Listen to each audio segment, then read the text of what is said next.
Hi everybody. This thing is coming along in a way that I could never have thought it would. I'm very happy with it. I can't believe how cool it's turning out. I'll share the whole process pictures and stuff when it's finished.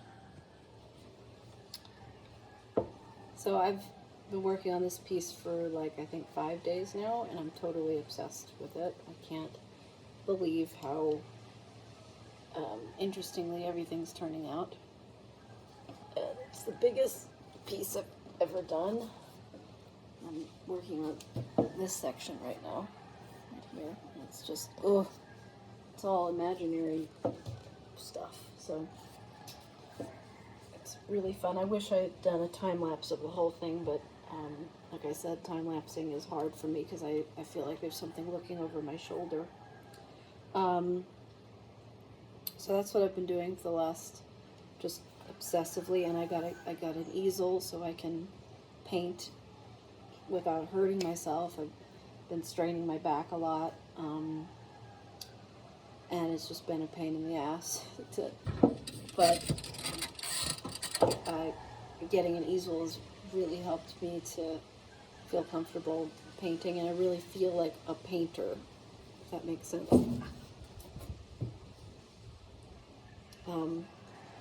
I've never been able to paint on canvas because, traveling, it's made me really love being settled because, for that reason, because, wow, I just realized I have nothing on me.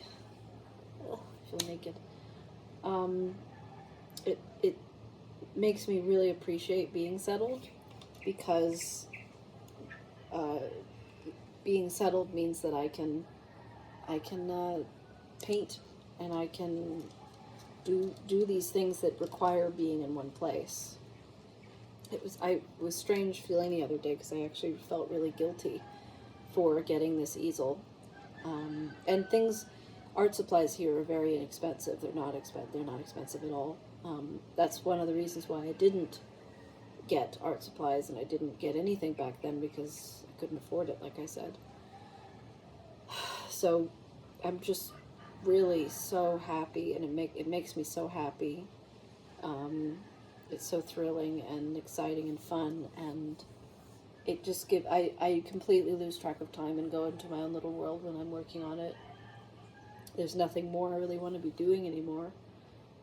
Like we're going for a massage soon, and I don't really want to go. And the other night we went and sang, and I got to sing with a friend of mine, Geisha, and we didn't really want to go initially. I could have just sat there all night and painted.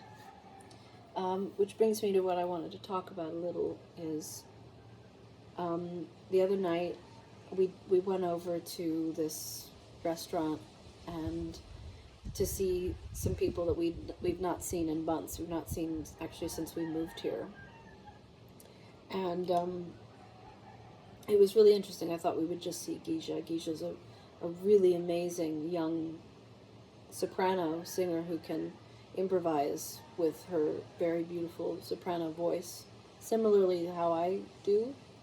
And it's very cool. She's only 27, and she's just really talented. We met her pretty early on when we first arrived in Bali, and she's one of the reasons we wanted to come back is because she was so sweet and welcoming and so gifted, and she was somebody we wanted to see. We've not seen her very much because she's very busy, and I think she's living in a different part of Bali right now, further south. But a friend of ours invited us over to see her, and we're like, she's a friend of ours, so yeah, we'll come. And it was free, so we went, and it was really nice, and we ended up seeing a lot of people that we've not seen in a while, in a long while actually. But it was really interesting to be there with all of these people. I'm distracted because I don't have any jewelry on. I feel like it's a weird feeling. I'm on my days off. I really enjoy just not putting on all my stuff and just being in t-shirts and shorts and working on my stuff. all day. It's like I give that day a permission to not dress up. It's important to take days off from everything.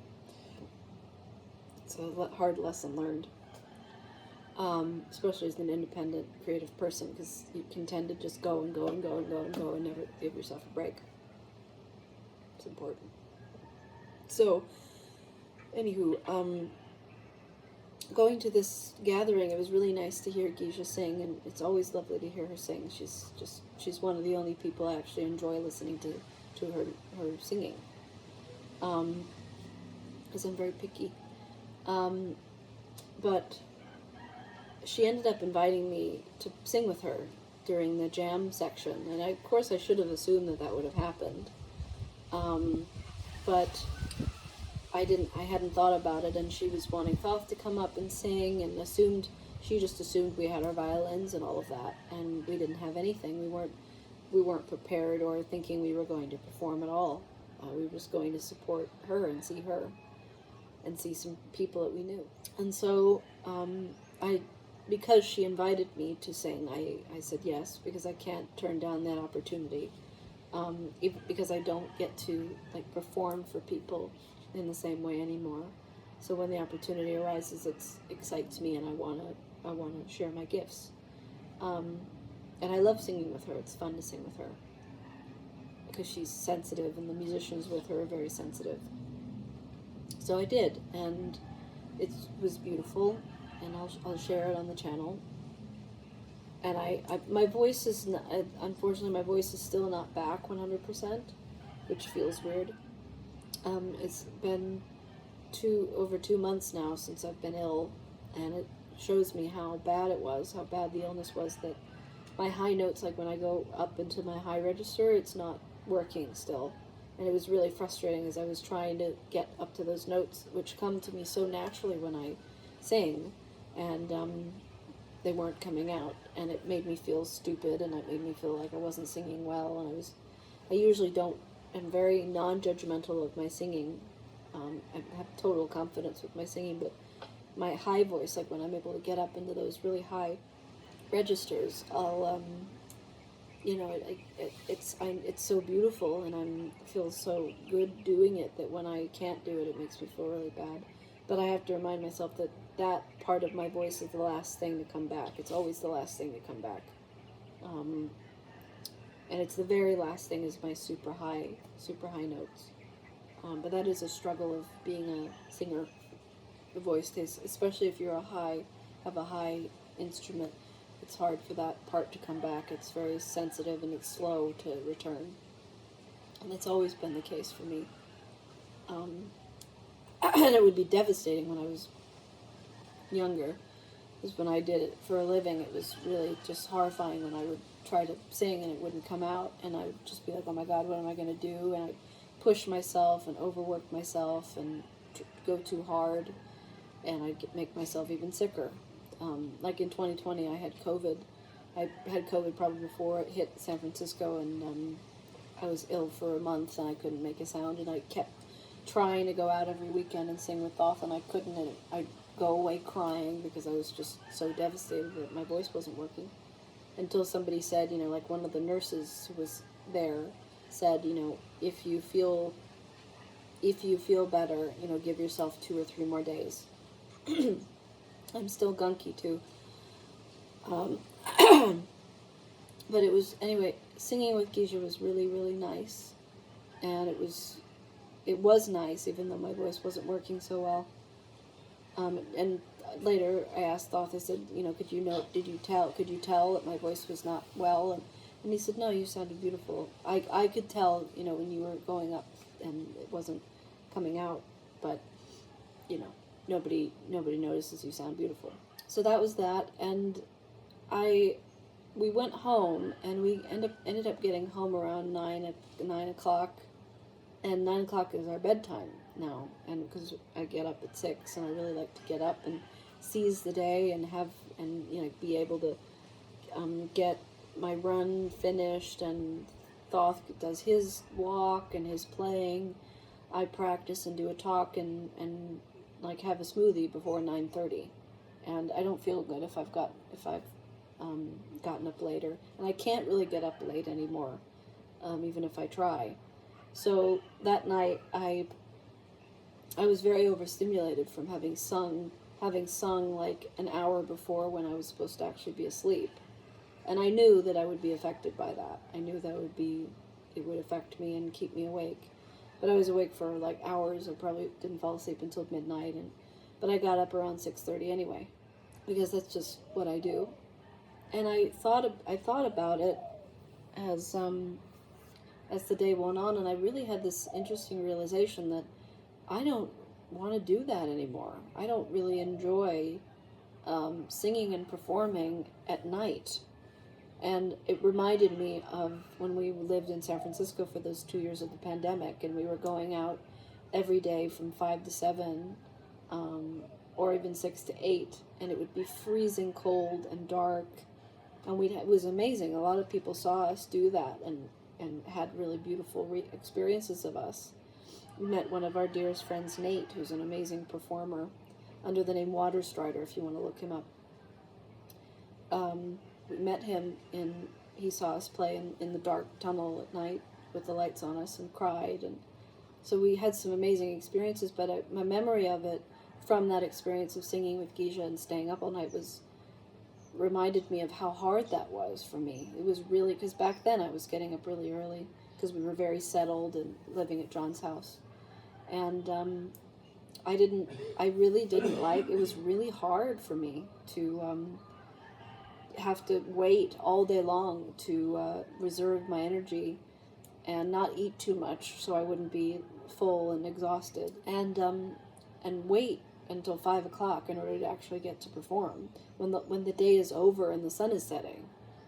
I just remembered how difficult that was for me, and it would be freezing cold, and it would just, we'd be alone there in the dark until we started, and then we'd finish and turn the lights off, and it would be pitch black and there'd be nobody around, and we'd bike home in the dark. It was freezing cold. San Francisco, that area of Golden Gate Park, is very, very cold because there's this horrible fog that comes in all the time right over that area, and you get used to like wearing layers of clothes like it's wintertime in the middle of the summer, because it's the summer when the fog's the worst. Ugh.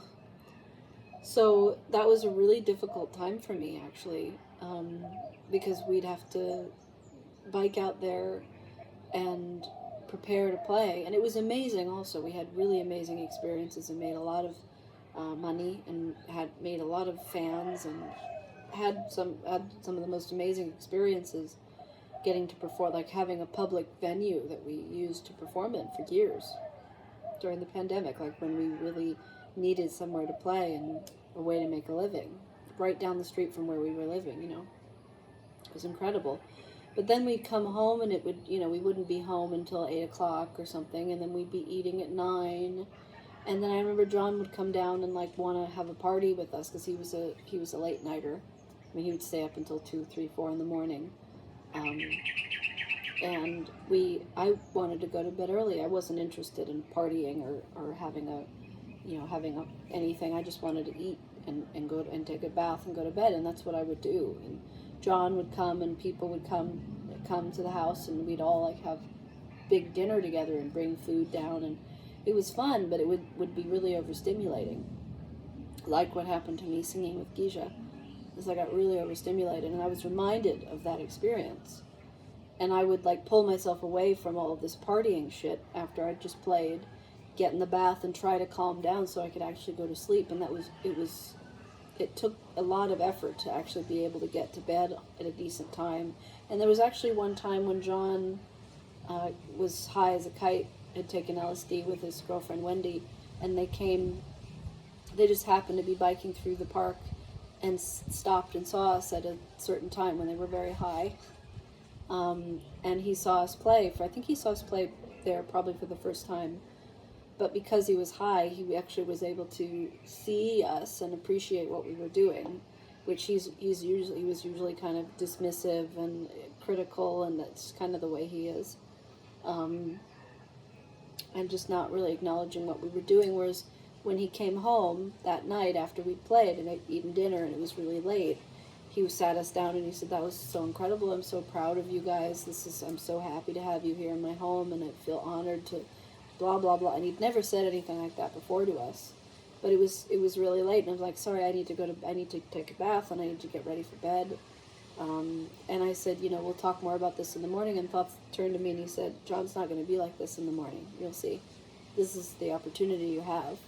And I wish I'd stayed up and sat with him for a while, because the next morning he was sober and he wasn't like that anymore. But like getting up early, then, in San Francisco would be dark at 6 a.m. and I'd get out even at 7. It would still be dark, and in the middle of the winter, and I'd be going for a run as the sun was starting to rise in Golden Gate Park, and it was just amazing. And I longed for that. That for me was the most important thing to experience. But then I had to stay awake and stay engaged with the world enough that I could then play at night as well. So it was a really challenging time for me, actually. And that experience of singing with Geisha the other night reminded me of like, oh, I don't really want to do this anymore. I actually really like singing in the morning, like practicing first thing in the morning. And if we ever did a performance, I would rather do it in the morning, particularly in the morning or during the day. I don't want to do it at night. I don't actually even understand why people are expected to perform at night. And then I was talking to Bunny about how people who sing on Broadway, people who do Cirque du Soleil, all these things I've wanted to do, that's what they do. That's their whole lives, is they do their shows from 8 to 10 every single night. They get to bed really, really late. They sleep in really late, and they don't really have a life. Their whole life is doing those shows, and then they have to do it 8 to 10 times a week. And then sometimes they have to do a matinee. And so they don't have time to like sit and paint, or like go for an early morning run, or enjoy like a morning sitting on their patio with their puppy. They don't get to do that. So I've become an early morning person, and I used to not be. I spent a lot of time being a late nighter. When I was a teenager, I would stay up until 1, 2, 3 in the morning, listening to music and dancing and whatever in my room. But those were those days, and now I'm older, and I really enjoy the morning. It's so beautiful and quiet, and there's nobody around, and the earlier I can get out for my run, the better, because I can enjoy that quiet, peaceful, tranquil, cool weather. Especially here, it's really important to like get out as early as possible. Unlike San Francisco, where I'd get out at 7 a.m. and it would be freezing cold, and it would warm up as I was running. Here, it's really nice and cool in the morning, and then it heats up as time goes on, and it's way better to get out as early as I can. And then I don't have to worry about the sun. I don't have to worry about getting burned. I don't have to worry about covering my whole body up to shade myself from the sun. There's tons of shade, and it's just beautiful, and it's quiet, and I can talk to myself and think things through. And so I was just like, I'm so glad I'm not having to do that I don't have to do that I'm not a performer. I'm not like a professional performer anymore, so to speak. Because that used to be my entire life. And it's such a weird thing to like, actually, that thing that happened the other night with Geisha was like, showed me how I'm actually happy with the way I live my life now. I'm actually grateful and happy and pleased, and I like the way that I live. I get up at 6 a.m. I get out. I take care of Mimi. I feed her. And then Bunny's doing his work out on the patio. I go out. I get out at 7 o'clock for my run. I get back around 8, or maybe I stumble upon Bunny as he's going out for his walkabout, and I'll follow him and film him with my camera.